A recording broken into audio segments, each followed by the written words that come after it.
Finding your niche in the beauty industry. If you are a beauty pro and you're confused about what you should niche down in, if you're not sure about what avenue that you should really hone in on in the beauty industry, and you're desperate to find out an easy way of how to find your niche, this video is for you. So before we get into the content of the video, I want to give you guys a little bit of backstory on how I came to find my niche in the beauty industry. So this, I would say, is an ongoing process. It's not easy, okay? So I am one that has always been super interested in a lot of different things. I like hairstyling, I like hair color, I love doing nails, and I even dabbled in a little bit of lash extensions too. And on top of that, I have a separate business where I sell eyelash strips. So I have a business where I sell lash strips. So as you can see, oh, and on top of that, I love doing makeup too. Do a full face every single day. So it is very, I'm not gonna say it's easy. It is difficult finding your niche in the beauty industry simply because the beauty industry is so broad and there's just so much stuff that you can do. But rest assured, if you follow these tips, it'll make your process a lot easier to find what you love. So some of the things that I did, passion. The first thing I focused on was passion. So you can kind of spin this into a question by asking yourself, what do you feel passionate about in the beauty industry? When you were doing hair color and when you were focusing on color theory and beauty school, how did you feel when you were focusing on color theory and beauty school? Did you feel happy? Did you feel excited? Did you feel like this was it for you? Did you feel annoyed? You focused on nails in Cosmo School. How did you feel? That's one thing you can start to ask yourself is like, where does your passion lie within the beauty industry? Me personally, I'm very passionate about lashes. This is why I started a lash business online. I'm also super passionate about hair extensions, hair color, balayage, foils, foliage, blonding, all the things hair color. So for me, I naturally gravitated towards a salon that does a lot of color. And I also do cuts, even though I'm not super passionate with cutting. All in all, I just urge you to just start something, and while you start doing whatever the thing is, then whatever your passion is gonna start to gravitate itself towards you naturally. So another way that you can find your niche in the beauty industry is by practice, practice, practice. You have to practice on your mannequin. I know it sounds repetitive, it sounds annoying. It's like, oh my gosh, Mandara, I've been practicing on my mannequin every single day since beauty school. I don't wanna do it. Ugh. Listen, my mannequin, what is her name again? My mannequin, Tessa. This is like, I always show her in my videos. This is like my best friend. I practice every style on Tessa before I do it on a human. You want to make sure like you're practicing on your mannequin. You're practicing on your mannequin before you do that style on somebody else, okay? And the reason why this is important is because practicing on your mannequin, it can ensure accuracy, speed. You can get faster, you can build your confidence on your mannequin. So all of these things are really gonna help you decide what do you wanna niche down in.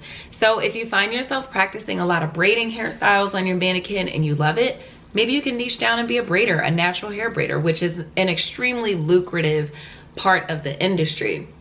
If you're like me and you love to focus on styling, maybe you wanna niche down on bridal hairstyling. For me, that's my niche in the industry. I love doing bridal hairstyling. I love all things bridal. I obsess over it. It's just what I love to do. So, but I didn't find any of this out until I started to practice on my mannequin. I won't say that I practice every single day, but it's more so like a couple times a week. So definitely carve out some time, practice, practice, practice on your mannequin. If you truly just don't know if you want to focus on hair, nails, or skin or makeup, practice all of the above. I know it sounds crazy because it takes a lot of time. Don't be afraid to practice all of the above. I went and got a mannequin hand too to practice nails. You know, practice nails until you can't practice no more. Practice hair on one of the mannequins that they gave you in beauty school until you can't practice no more. Practice on your friends, your family, practice on your own hair, and really try to pay attention to how you feel. Do you feel good doing nails? Do you feel good doing hair? Do you feel good applying makeup on several different skin tones? How do you feel when you're doing these things? Me personally, when I do bridal hair and I focus on bridal aesthetics, it brings me so much joy. I can't even explain it. When I'm practicing nails, it makes me so happy. So it's a little frustrating, I'm not gonna lie. It's a little frustrating, but trust me, you'll know once you find that thing that you love through practice. Definitely a lot of practice. The next thing you want to focus on is vision. Try to sit and visualize, close your eyes and just visualize what can you see yourself doing every single day for the rest of your life that you feel that would make you happy in the beauty industry. Is it on stage? Do you want to be a platform artist? Do you want to be working in a salon? Because this industry is so vast, you literally just have so many options of what you can do in this industry. So never feel limited, never feel like you can't go anywhere, never feel like you have to be stuck in a specific niche, because guess what? The beauty industry is huge. So if you get sick of doing balayage, foliage, hair color, whatever, you can always go into extensions. You can always go into nails. You can try lash extensions. As a cosmetologist, you can literally do so much. The beauty industry is huge. You can start your own online business like I did. You can just do so much, but you definitely want to sit down and visualize and think about, like, what would make me happy? Like, what could I do that would bring me joy, right? Oh, that's definitely an important step. The next thing is happiness. Like, we talked about this a little bit earlier. Like, really think about what you would be happy doing. Like, does hair make me happy? Can I see myself working in a salon every single day? Like, do I want to work in a salon part-time, full-time? Do I want to travel? Like, what do you want to do? These are questions that I literally tousled back and forth to myself for probably over a year now. Like, going on 2 years, I've been asking myself these questions over and over and over. Like, what would make me happy? What would make me happy? What would make me happy?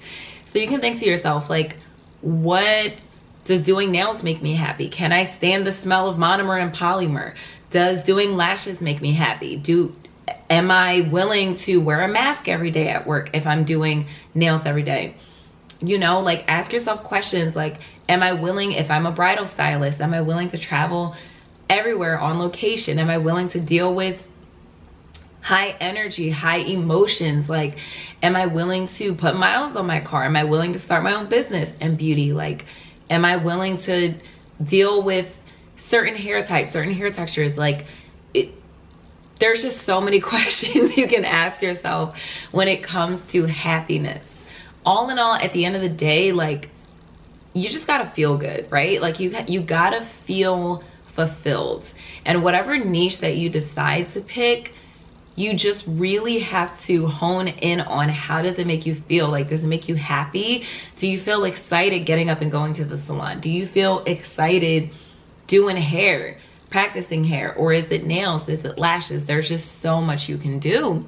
So the last pro tip that I have is definitely research other beauty professionals. This is key. When I tell you, I did not even know that the bridal industry was a thing until after I graduated beauty school. Then I started clicking on YouTube videos, and there's 2 beauty pros that I highly recommend if you are a stylist that wants to get into the beauty industry, that you should definitely follow. The one girl is Megan Lorson. I absolutely love her. She's on YouTube. She's on Instagram at megan.lorson. She is a super knowledgeable beauty pro in the bridal industry, and also the next beauty pro that I would highly recommend that you follow on Instagram and on YouTube is Marissa Grace. Marissa Grace Artistry on Instagram as well. So these two bridal stylists have truly dominated the industry, and they're just super amazing. They helped me a lot to figure out that bridal hair is truly my love. It's my niche. It's what I love to do. Even though I'm pretty new at it right now, these two girls totally motivate me so much to just keep going. And yeah, so if you're interested in bridal, check them out. But going back to researching beauty pros, there are so many beauty pros in the space of whatever niche category you want to get into. Definitely do your research. You can invest in coaching if that's something that you want to do, or mentorship. So those are the things that I personally did to find my niche in the beauty industry. I hope you found these tips helpful, and I hope that you all are able to finally find the thing that you want to niche down in the beauty industry. At the end of the day, don't stress it too much. I don't want you to get stuck in a space where you're feeling like, oh my gosh, I'm never gonna find what I wanna do. I just love everything. I don't know how I'm gonna niche down. Don't feel pressure. The best thing that you can do is just start doing something right now. If you have a mannequin at home and you wanna start doing hair, just start practicing hair. There's so much free education on YouTube. There's so many free how-to tutorials on YouTube, Instagram, TikTok. Just start doing it and just start paying attention to how it makes you feel. And by you paying attention to how it makes you feel, then that'll help you start to weed out what you don't want to do, okay? Because sometimes finding what you do want to do is really important to pay attention to what you also don't want to do as well. With that, I'll see you next time. Bye.